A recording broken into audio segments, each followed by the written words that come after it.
Njih da hvata, može? Bolje ovako, može. Ajde, može? Može.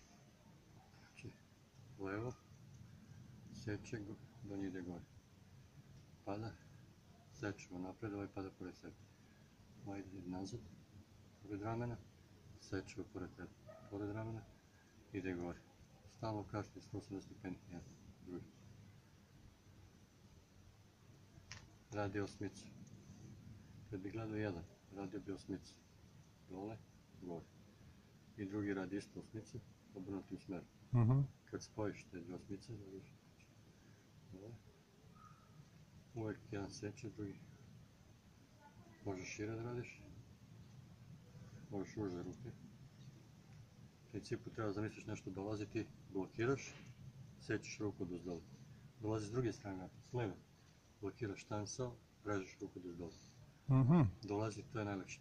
Dolazi ti nešto, sklanjaš, mač, motku i sečeš ga do zdolu. Dolazi s druge strane, blokiraš, sečeš. U kretanju, znači povučeš se, blokiraš i sečeš. Dolazi napred blok s druge strane, seče njegov do zdolu, seče. Sklanjaš opasnost, sečeš. Dolazi s druge strane, tansao, tupi deo, seče.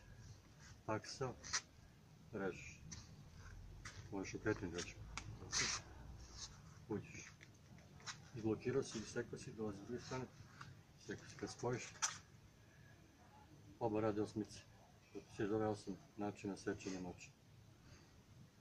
Da sinhronizuješ, ne vide se pauza.